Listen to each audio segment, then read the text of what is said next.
유다의 시드기야 왕의 제9년 열째 달에 바벨론의 느부갓네살 왕과 그 모든 군대가 와서 예루살렘을 에워싸고 치더니 시드기야의 제11년 넷째 달 아홉째 날에 성이 함락되니라.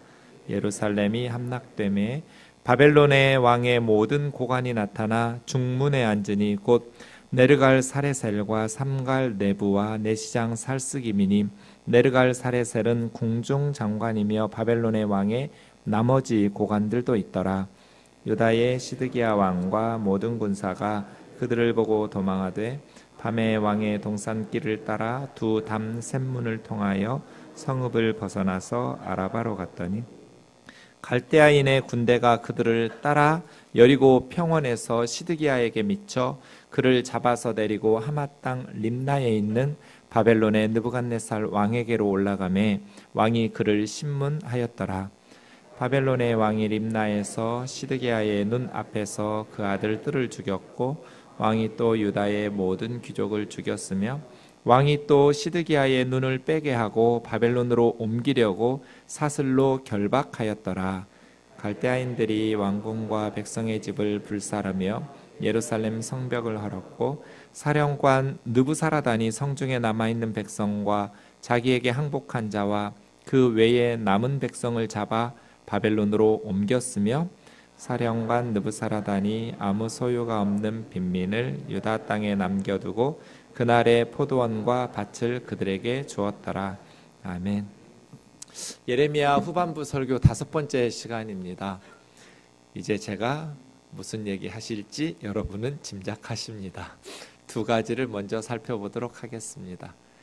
예레미야서가 기록된 시대적 배경, 또 예레미야서의 구조입니다. 성경은 대충 읽으면 위험한 책입니다. 하나님의 말씀을 바르게 해석하고 적용해야 바른 신앙생활이 가능한데 성경을 바르게 해석하지 못하고 얼렁뚱땅 읽고 나서 이게 하나님의 뜻이라고 오해하면서 성경대로 신앙생활하고 산다고 착각하는 일들이 간혹 있기 때문에 성경을 읽으실 때는 바르게 해석하고 바르게 적용하기 위해서 힘쓰셔야 됩니다. 성경을 바르게 해석하려면 시대적 배경을 알아야 돼요.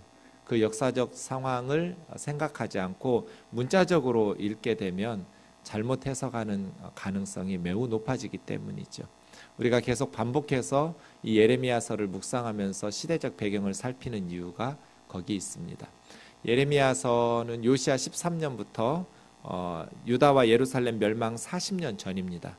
하나님의 말씀 사역을 40여 년간 시드기야 4년 9월 망할 때까지 11년 4월 9일 예루살렘이 함락되고 망할 때까지 말씀을 전합니다.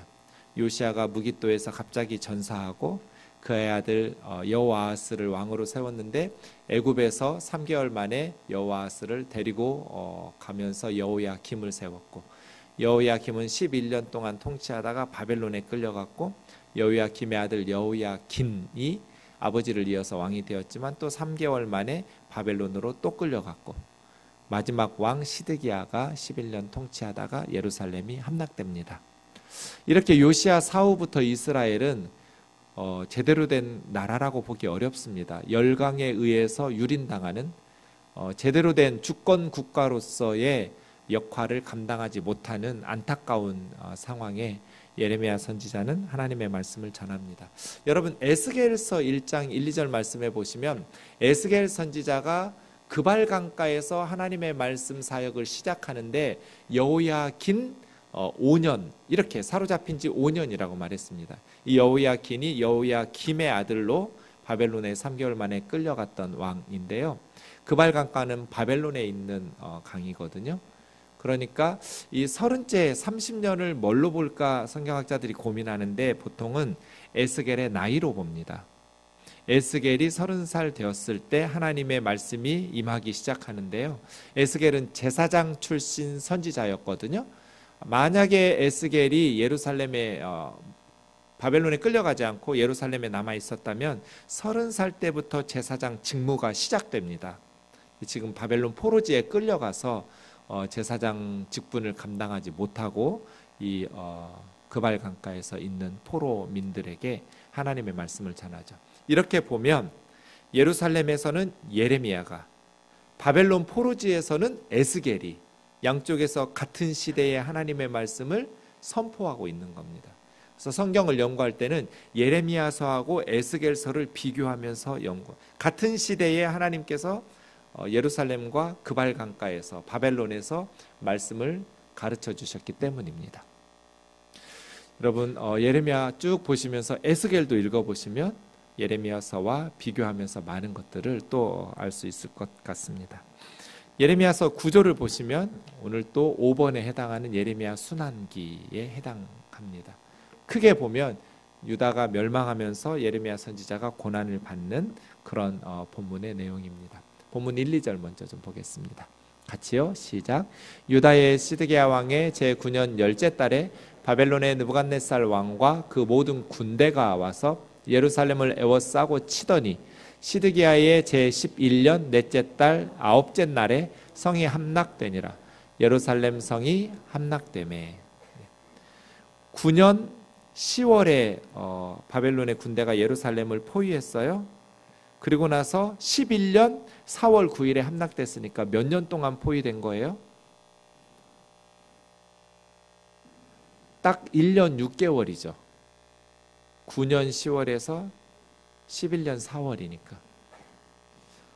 바벨론은 당시 최강대국이에요. 세계를 호령하고 제패하는.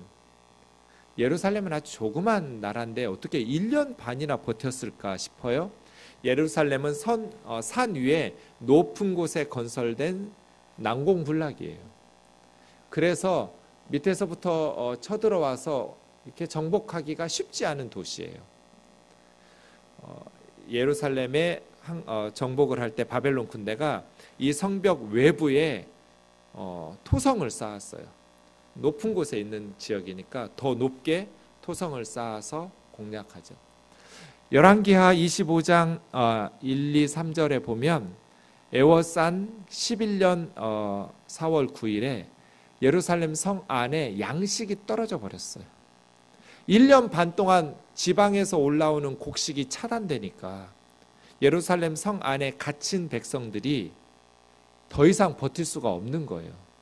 18개월, 1년 6개월이 지나니까 성 안에 양식이 바닥이 나버렸어요. 여러분이 그 예루살렘 성 안에 있는 이스라엘 사람이라면 이 순간 어떻게 하실 것 같으세요? 어떻게 해야 돼요? 밖에는 바벨론의 군대가 포위하고 있어요. 안에는 양식이 다 떨어졌어요. 어떻게 해야 될까요? 3절에 보시면 바벨론 왕의 그 고위 관료들 이름이 나오는데요. 바벨론 왕의 모든 고관들이 예루살렘 성 중앙문, 중문에 앉아 있었고 많은 고관들이 함락 직전에 모여들었어요. 4절부터 우리 7절까지 같이 읽겠습니다. 시작. 유다의 시드기야 왕과 모든 군사가 그들을 보고 도망하되 밤에 왕의 동산길을 따라 두 담 샘문을 통하여 성읍을 벗어나서 아라바로 갔더니 갈대아인의 군대가 그들을 따라 여리고 평원에서 시드기야에게 미쳐 그들을 잡아서 데리고 하맛 땅 림나에 있는 바벨론 느부갓네살 왕에게로 올라가매 왕이 그를 신문하였더라. 바벨론의 왕이 림나에서 시드기야의 눈 앞에서 그의 아들들을 죽였고 왕이 또 유다의 모든 귀족을 죽였으며 왕이 또 시드기야의 눈을 빼게 하고 바벨론으로 옮기려고 사슬로 결박하였더라. 시드기야 왕은 선택할 수 있는 게 별로 많지는 않았을 것 같아요. 외국의 군대가 포위하고 있는데 성 안에 양식이 다 떨어져서 더 이상 버틸 수 없었어요.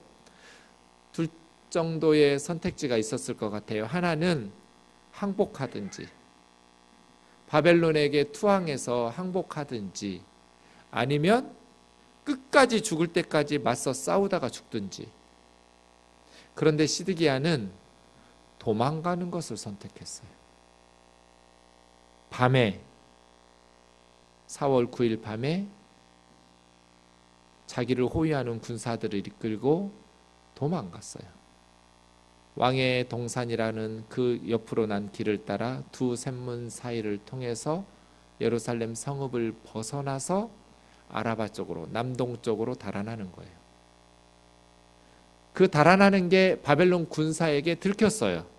왕이 달아나는 것을 알고 바벨론의 군대가 뒤쫓아가서 여리고 평원에서 시드기야를 체포해서 그를 잡아 데리고 하마 땅 림나라는 곳에 가서 바벨론 왕 느부갓네살 왕 앞으로 데려가서 바벨론 왕이 심문을 하죠.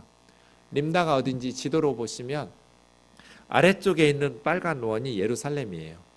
위쪽에 있는 빨간 원이 림나예요. 지금 시리아예요.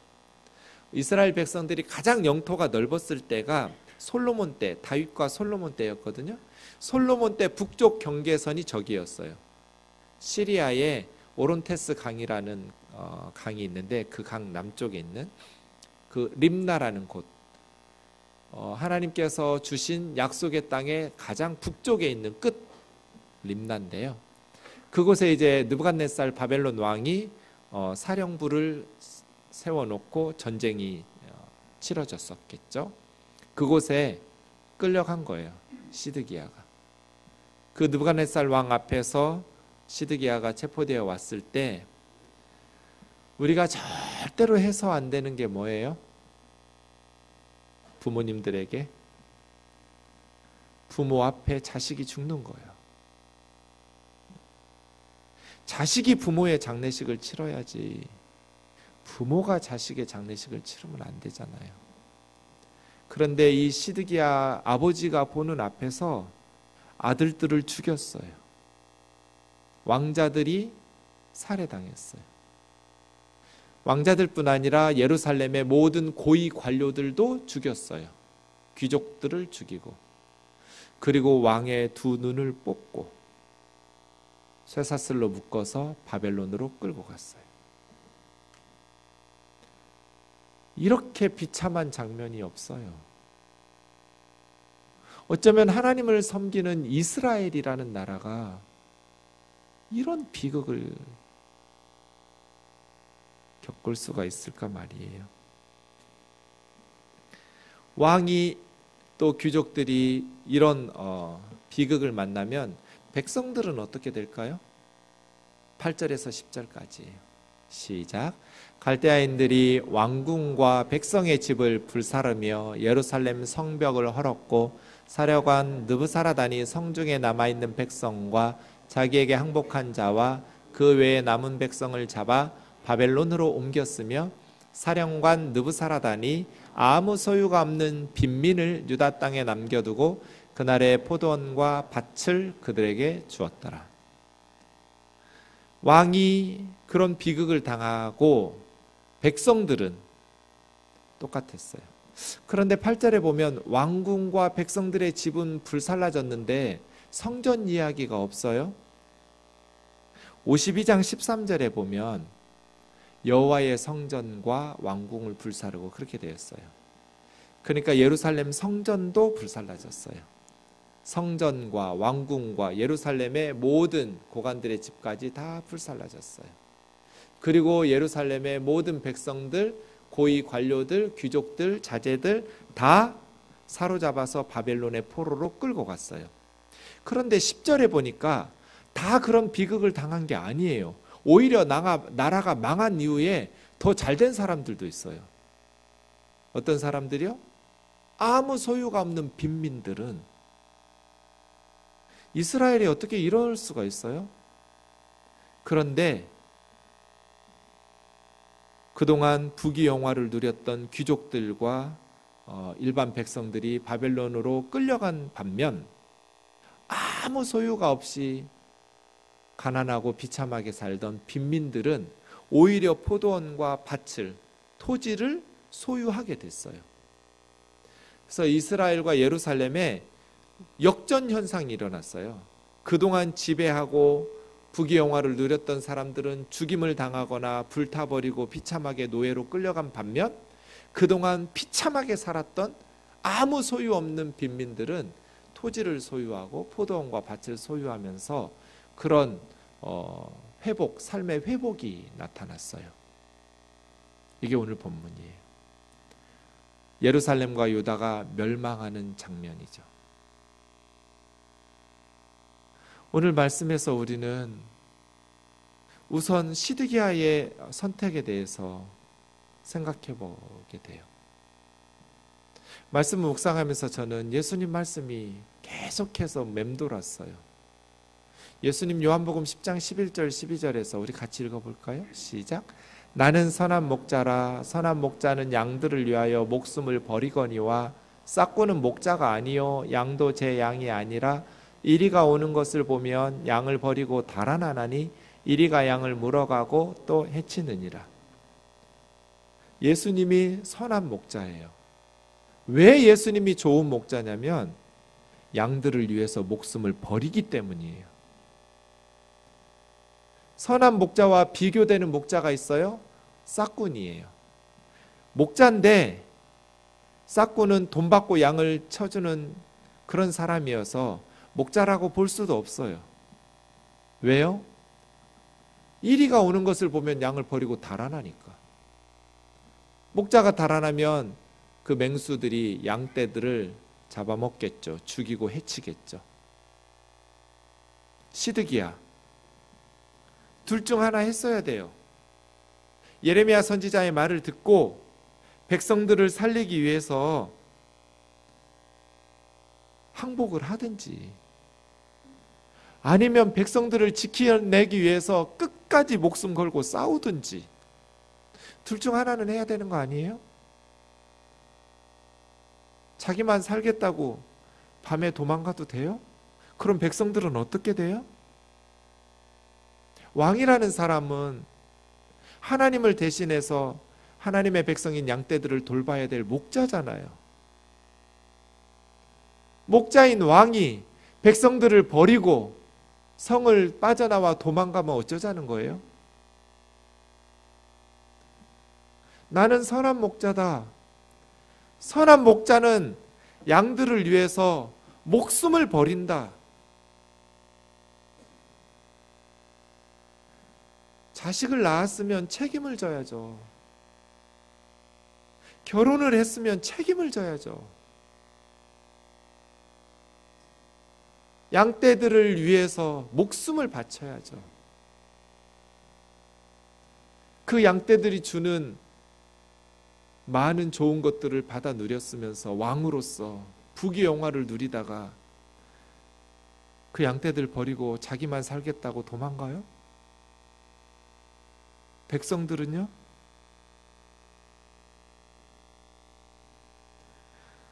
예수님이 좋은 목자인 이유는 우리가 죄졌으니 우리 죄 때문에 우리가 하나님의 벌 받아 마땅한데 니들이 죄졌으니 어쩔 수 없지 뭐 이렇게 우리의 딱한 처지를 외면하고 모른 척하지 않으시고 우리를 책임지고 우리를 살려내려고 자기 생명을 바쳤기 때문에 좋은 목자예요. 좋은 지도자는 예수님처럼 양들을 위해서 자기 목숨을 버릴 수 있어야죠. 양들이 주는 것을 평소에는 다 누리다가 이제 공동체에 위기가 닥치니까 자기만 살겠다고 도망가 버리는 시드기야를 어떻게 봐야 될까요? 좋은 목자 한 사람이 있어요. 성경에 다윗이에요. 사무엘상 17장에 보면 골리앗이 아침 저녁으로 40일 동안 하나님을 욕하면서 1대1로 싸워서 전쟁 끝내줬어요. 다윗의 8형제 중에 위에 3형들이 전쟁에 나가서 아버지가 막둥이 다윗을 전쟁터에 보냈어요. 형들 잘 있는지 보고 오너라. 음식을 싸들고 철가방처럼 이렇게 들고 형들한테 갔더니 마침 골리앗이 떠드는 거예요. 참 인생은 타이밍인데요. 하루에 2번 떠들었거든요. 그때 다윗이 들을 게 뭐예요? 하나님을 못 오가니까 다윗이 펄쩍펄쩍 뛰었어요. 아니 저놈이 누군데 우리 하나님을 못 오가냐고. 40일 만에 자원자가 나왔는데 다윗이 그렇게 사울 왕 앞으로 불려가니 왕이 다윗을 보고 실망을 해요. 너는 어린애라서 안 돼. 그때 다윗이 왕에게 한 말이 저거예요. 제가 우리 아버지의 양을 칠 때 사자나 곰이 와서 양 새끼들을 물고 갑니다. 여러분, 사자나 곰이 와서 양 새끼를 물고 가면 어떻게 해야 돼요?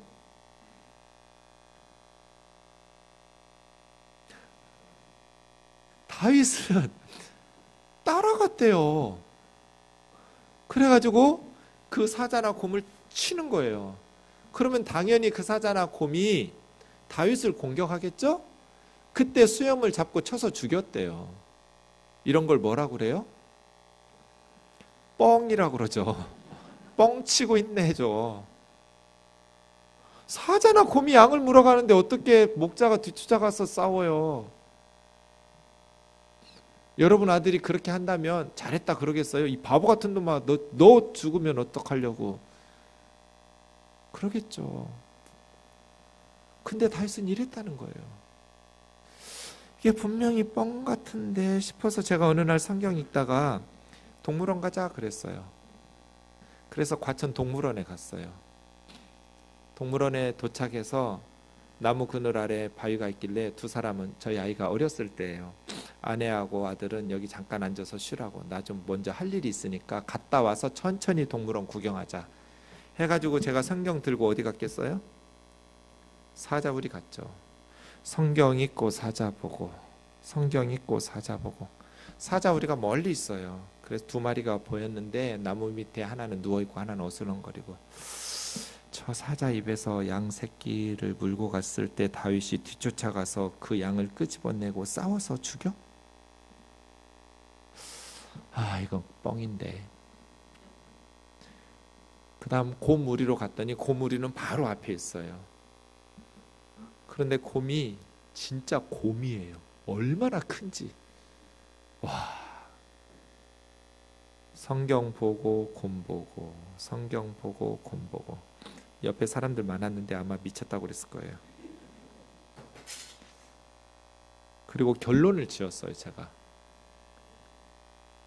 다윗이 골리앗하고 싸우려고 왕 앞에서 거짓말한 거다.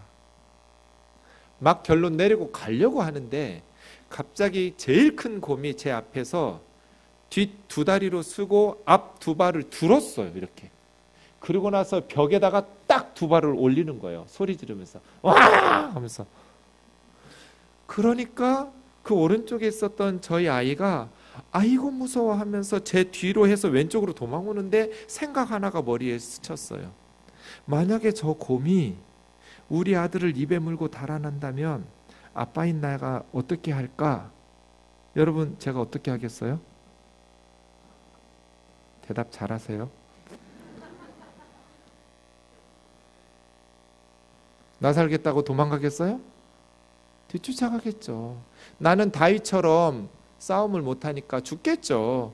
그래도 소리 지르면서 뒤쫓아가서 그 입에서 우리 아이를 끄집어내고, 내가 그 곰하고 맞서 싸워 죽는 한이 있어도 너 빨리 달아나라고 하겠죠. 이 생각이 들었어요.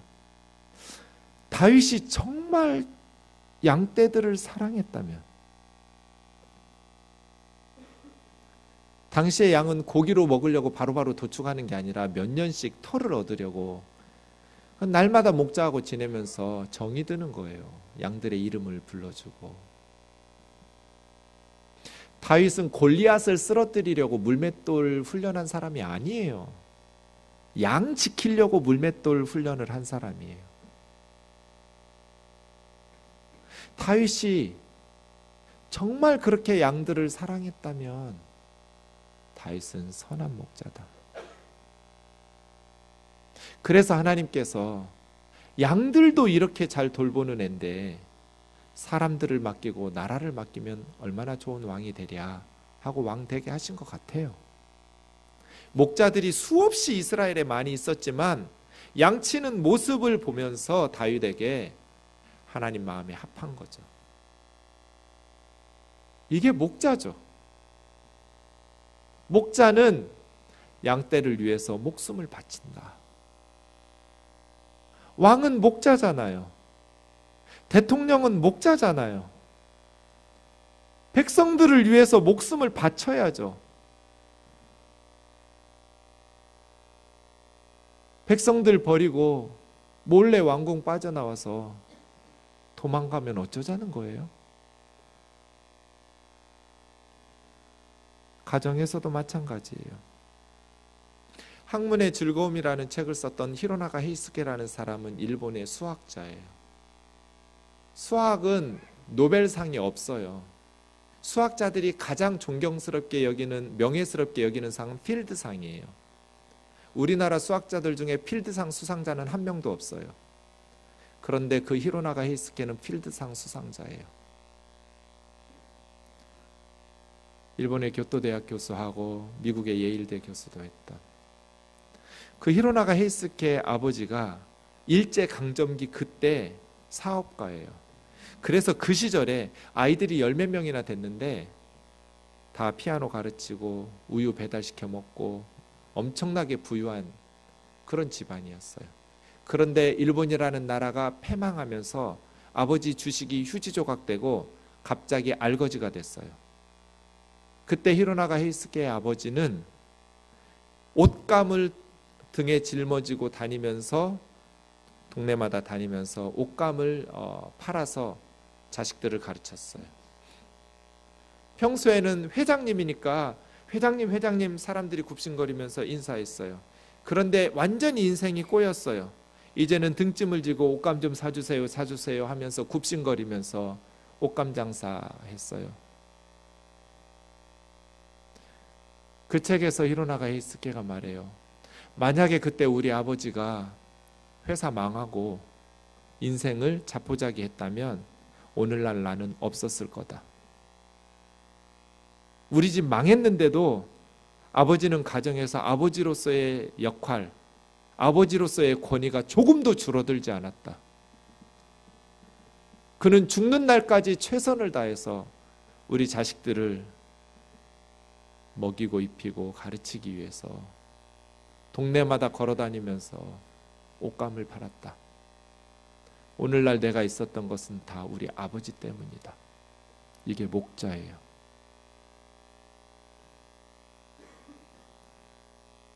자식들을 낳았으면 책임을 져야죠. 가정을 이루었으면 책임을 져야죠.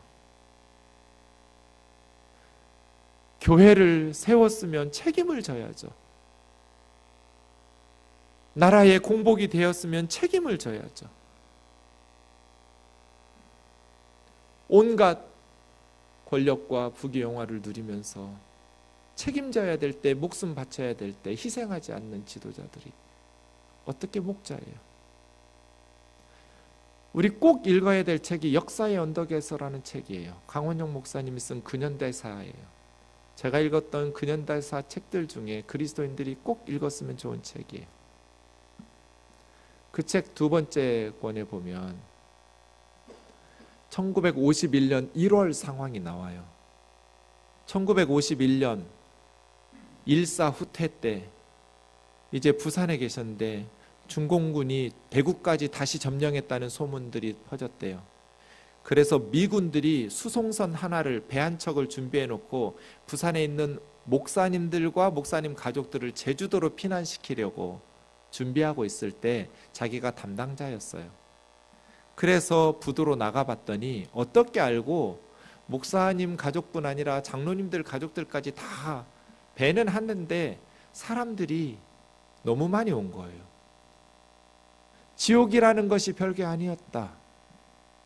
천당에 가겠다고 평생 하나님과 예수님을 믿어온 그 사람들이 서로 먼저 배를 타기 위해 보여준 그 광경이 바로 지옥이었다. 천당 간다고 평생 떠들어댔던 목사 장로들이 올라가는 사람 끌어내리고 자기가 가고 욕하고 난리가 난 거예요. 그 지옥과 같은 광경을 보고 그 자리를 떠났다고 말하면서 쓴 책이에요. 여러분,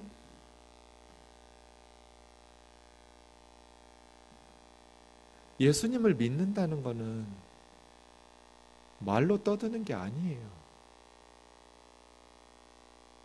설교는 입으로 하는 게 아니에요.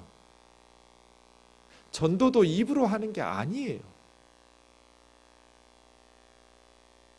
목자는 예수님을 본받아야죠.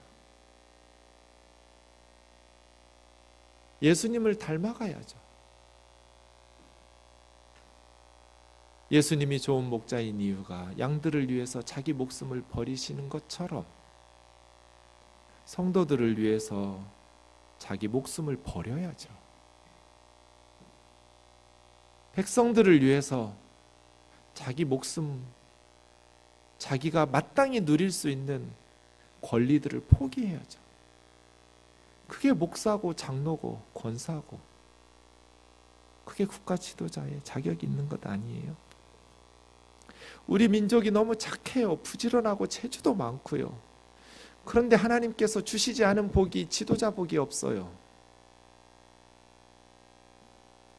한국교회 성도들처럼 열심히 신앙생활하는 사람이 없어요.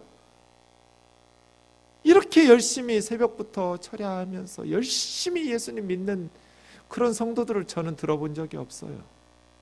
이렇게 많이 헌금하는 성도들을 들어본 적이 없어요. 그런데 지도자 복이 없어요. 싹군 목자들이 너무 많아요. 저를 포함해서.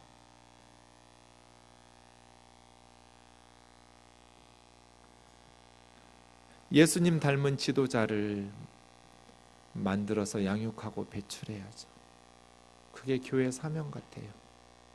예수님의 심장을 가진, 자기의 욕망을 위해서 목회하지 않고 자기의 성공을 위해서 공부하지 않는, 실력을 길러서 정말 백성들을 섬기려는, 양들을 위해서 자기 목숨까지 바칠 수 있는, 그걸 입으로 떠들어대는 것이 아니라 삶 속에서 실천해내는 그런 좋은 지도자들을 배출해내야죠. 교회에서 그런 지도자들을 배출해내지 못하면 어디서 우리나라를 위한 좋은 지도자를 배출해낼 수 있을까요? 예수 그리스도를 믿는 교회 학교에서 우리 아이들을 예수님 닮은 리더들로 배출해내서 양육해서 배출해내지 못하면 어디서 이 민족을, 통일된 조국을 이끌어갈 수 있는 그런 리더들을 배출해낼 수 있을까요? 그래서 예레미야가 계속 얘기했잖아요. 시드기야 왕에게 38장 17절 18절 항복하십시오. 우리 죄 때문에 하나님께서 바벨론에게 멸망한다고 말씀하셨습니다. 왕만 항복하시면 왕의 생명은 물론이고 이 예루살렘 성이 불살라지지 않을 것이고 왕의 가족들도 안전합니다. 하나님의 말씀에 순종하십시오. 괜히 명예 지키고 체면 살리겠다고 버티지 말고 백성들 죽어 나자빠지기 전에, 예루살렘 성 불질러지기 전에 항복하십시오. 왕이 책임지십시오. 18절, 만약에 항복하지 않으시면 이 성은 불살라집니다. 하나님의 말씀에 순종하십시오. 그런데 안 해요. 왜? 자기 체면 때문에. 그러다가 더 이상 못 버티겠으니까 밤에 슬그머니 도망치는 시드기야. 이런 리더를 어떻게 목자라고 할 수 있어요? 백성도 살고 자기도 살 수 있었어요. 가족도 살릴 수도 있었어요. 그런데 그 백성들 앞에 수치를, 모욕을 당해내지 않는 거예요. 10절 말씀 보시면 바벨론의 사령관 르브사라단이 아무 소유도 없는 빈민들에게 포도원과 밭을 줘요. 이거 정말 가슴 아픈 얘기예요. 시드기야가 아무 소유 없는 빈민에게 생활 터전을 마련해 줘야 되는 거 아니에요? 유다의 고관들이 아무 소유도 없는 빈민들에게 생활의 토대를 닦아줄 수 있는 그런 삶을 가능할 수 있도록 하나님의 말씀에 순종하면서 돌봐줘야 되는 거 아니에요? 어떻게 나라 망하고 바벨론의 우상을 섬기는 사령관 르브사라단이 아무 소유도 없는 빈민들의 생활을 회복시켜줘요. 어쩌면 나라를 이 지경으로 만들어요. 나라 망하기 전에 왕과 선지자들과 제사장들을 통해서 설교 들어가면서 예배 드렸던 하나님의 백성이라는 이스라엘 사람들이 아무 소유 없는 빈민들을 돌봤어야죠.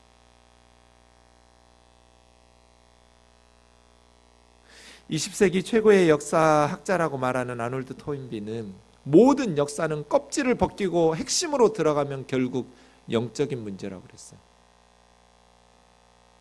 맞는 말이에요. 군사력이 약해서 망한 게 아니에요.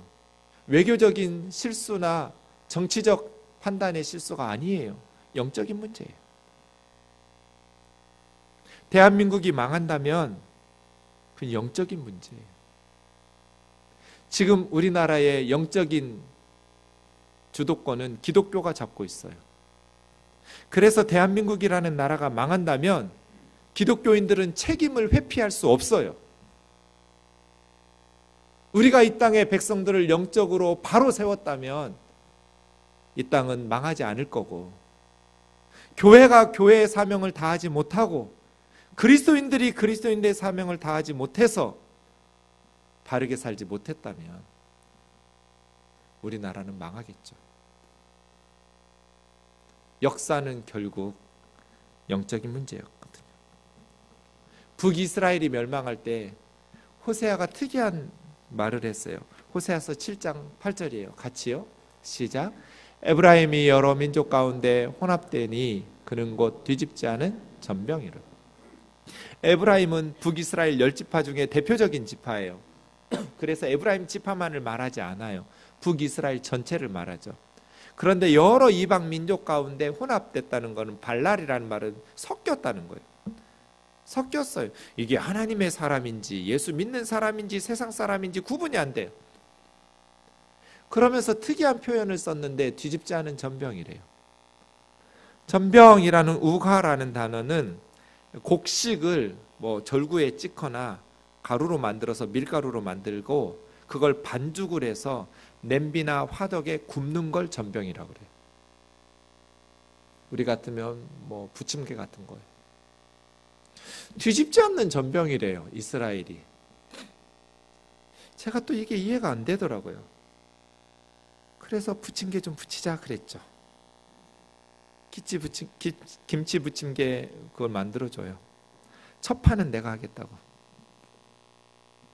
그래서 딱 의자를 가스레인지 앞에 놓고 앉아가지고 성경 펼쳤어요. 뭐만 안 하면 돼요? 뒤집지만 않으면 돼요. 제가 두 가지 사실을 깨달았어요. 바깥쪽부터 익어요. 근데 이제 타는 냄새가 나기 시작해요. 불을 껐어요. 전병을 뒤집지 않으면 첫째, 겉은 타고 속은 안 익어요. 둘째, 입에 넣어봤어요. 바로 뱉었어요. 못 먹어요. 이스라엘이 이랬대요. 뒤집지 않은 전병. 무슨 말이에요? 겉은 탔는데 속은 익지도 않았어요. 밀가루 반죽 그대로예요. 이스라엘이 망한 건 예배를 안 드려서가 아니에요. 엄청나게 예배 드렸어요. 호세아 4장 말씀에 보시면 그들이 번성할수록 하나님께 범죄했다고 말하는 이 그들은 제사장이에요. 제사장들이 번성했어요. 지금으로 하면 신학교 가는 애들이 많고 목사들이 번성했어요. 신학생들이 늘어나고 목회자들이 번성하면 숫자가 많아지면 나라가 더 거룩해지고 경건해지고 착해져야 하잖아요. 그러지 않았어요. 제사장들은 번성하는데 나라는 더 범죄했어요. 어떻게 이런 일이 있을 수 있어요? 목사들이 많아지면 나라가 좀 깨끗해지고 착해지고 거룩해져야 하잖아요. 제사장들이 번성하는데 나라가 점점 더 망가져요. 제사장들이 번성할 수 있었던 것은 사람들이 많이 갖다 바쳤기 때문이에요. 그들은 하나님을 바르게 섬기지 않았어요. 8절은 기가 막힌 말이 나와요. 제사장들이 내 백성의 속죄제물을 먹고, 이건 문제가 없어요.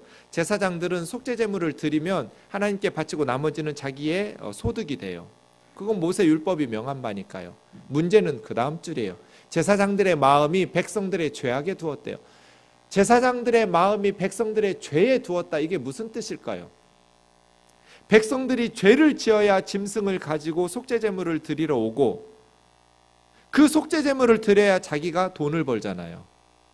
그러니 제사장들이 백성들이 죄짓기를 원했다는 거예요.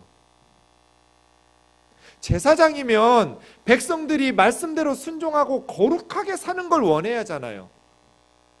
그런데 어떻게 제사장들이 백성들이 죄짓기를 원해요? 자기 때문이죠. 저는 언제 죄 안 짓나. 이왕이면 부자들이 죄져야죠. 가난한 것들은 뭐 와봐야 새나 가지고 와서 제사 드리겠다고 깝죽대니까 이왕이면 돈 많은 부자 이것들이 죄를 져야 소를 가져오고 이러겠죠. 나라가 이 지경이니 어떻게 안 망해요? 제사장들이 돈에 미친 거잖아요. 이게 뒤집지 않은 전병이에요. 겉으로는 엄청나게 타버렸어요. 새벽 예배 나오고 금요 차례 나오고 열심히 추수감사 주일이라고 헌금 갖다 바치고 속은 하나도 안 익었어요. 우리 어때요?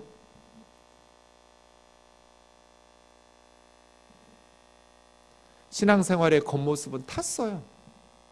얼마나 열심히 했는지. 근데 마음은 하나도 익지를 않았어요. 세상 사람하고 그대로 똑같아요. 호세아 6장 6절에서 주님 우리에게 요구하신 게 뭐예요? 인애, 사랑이에요. 언제 하나님이 돈 갖다 바치래요? 하나님 사랑하고 이웃 사랑하라고 그랬지. 나는 사랑을 원한다. 제사를 원하지 않는다. 번제보다 하나님 아는 것을 원한다. 여러분, 우리 하나님 사랑해요? 하나님은 자기 아들까지 십자가에 내어주시고 우리 사랑하겠다고, 살려보시겠다고, 우리 소중하다고 그렇게 말씀하시는데 우리가 누구를 얼마나 사랑하면 내 자식을 대신 죽이겠어요?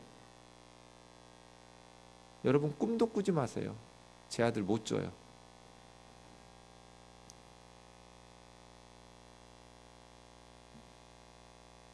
그런데 하나님은 우리 때문에 자기 아들을 주셨다는데 하나님은 사랑하지 않아요. 북이스라엘뿐 아니에요. 남쪽 유다도 똑같았어요. 예레미야 7장 4절에서 7절 예루살렘 성전을 향해서 예배드리러 올라오는 성도들에게 이 성전이 여호와의 성전이라, 여호와의 성전이라, 여호와의 성전이라 하는 거짓말을 믿지 마라. 니들 눈에 이 성전이 내 집 같으냐? 나는 도둑의 소굴로 보인다. 정말 너희가 예배를 드렸으면 너희 길과 행위를 참으로 바르게 해라. 이웃과 더불어 정의를 행하고 외국인 노동자, 이방인들, 고아와 과부들, 오늘 10절에 나오는 아무 소유도 없는 빈민들이잖아요. 그들을 압제하지 말고 죄 없는 사람을 감옥에 처박아두고 무죄한 자의 피를 흘리지 말고 다른 우상들 따라가면서 우상 숭배하지 마라. 그러면 너희 조상들에게 준 이 땅에서 영원 무궁하도록 살게 해주마. 그런데 예루살렘 성전에 와서 여호와의 성전이라고 떠들으면서 엄청나게 갖다 바치는데 이방인과 고아와 과부를 압제하고 무죄한 자들의 피를 흘리고 우상을 숭배하고 겉은 탔어요. 뒤집지 않은 전병이에요. 그런데 속은 하나도 익지 않았어요. 하나님 사랑하지 않아요. 관심도 없어요. 나 복받을 것만 관심 있고 세상에서 성공할 것만 관심 있지. 하나님의 말씀대로 살 생각 없어요.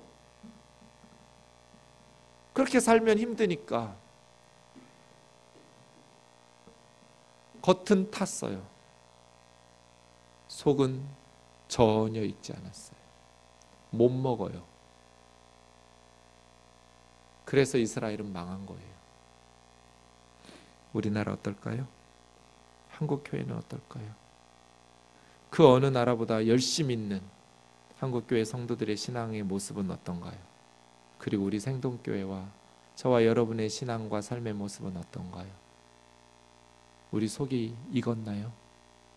하나님을 사랑함으로 그 뜨거움으로 우리 마음이 익었나요? 말씀에 대한 사랑으로 하나님의 말씀대로 살아보겠다는 한 번 사는 내 인생 정말 하나님 앞에서 바르게 살아보고자 하는 열망으로 익었나요? 찬송하고 기도하겠습니다.